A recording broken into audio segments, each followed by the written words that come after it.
Ar ôl y broses gyfweld, byddwch chi wedi penderfynu a dethol eich ymgeisydd. Nesaf, bydd rhaid i chi gysylltu â nhw i ddweud beth yw eich penderfyniad. Mae'n beth da cysylltu dros y ffôn gyntaf a rhoi gwybod eich bod am anfon llythyr yn cadarnhau'r cynnig ac yn egluro'r telerau cyflogi.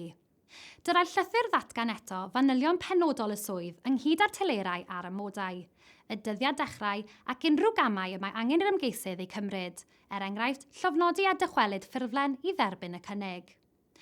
Dylech gynnwys unrhyw amodau penodol, enghraifft os yw'r swydd yn dibynnu ar lwyddo mewn arholiad neu gael gyrdaon boddhaol. Gwnewch yn siŵr bod yr ymgeisydd yn gwybod eich bod yn gofyn am eir daon a gofyniwch am eu caniatâd penodol i fynd at eu cyflogwr presennol.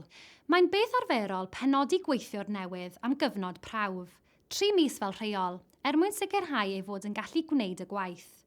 Dylech gynnwys gwybodaeth am hyn yn eich llythyr cynnig, ond cofiwch, hyd yn oed yn ystod cyfnod prawf, bydd gan weithiwr hawliau statudol a rhaid i chi gydymffurfio ar rhain.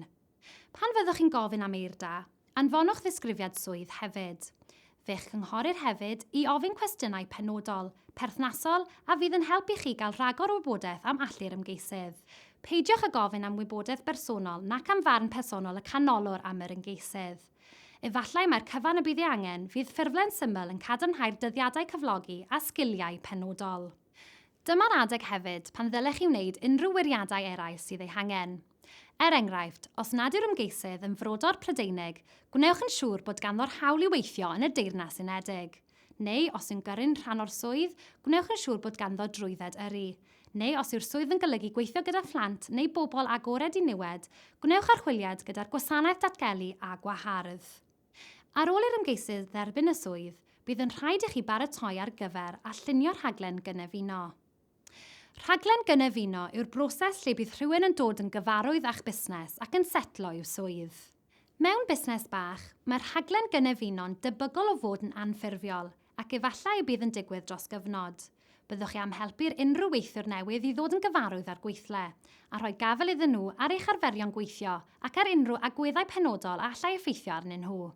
Yn benodol, fe ddylech chi gwneud nhw'n ymwybodol o unrhyw ofynion ynglyn â thân ac iechyd a diogelwch mwyn iddyn nhw allu gweithio mewn amgylchedd diogel, heb fod yn agored i unrhyw berygl diangen, neu heb iddyn nhw beryglu unrhyw rhai o'r cydweithwyr neu bobl eraill sy'n ymwneud â'r busnes. Gwnewch yn siŵr bod lle iddyn nhw a threfnwch yr offer hanfodol, gan gynnwys desg, ffôn, cyfrifiadur a nwyddau swyddfa hanfodol. Dangoswch y cyfleusterau sylfaenol ac esboniwch beth yw'r patrwm arferol y diwrnod gwaith, amserau a'r trefniadau arferol ar gyfer egwyl a chynio ac ati.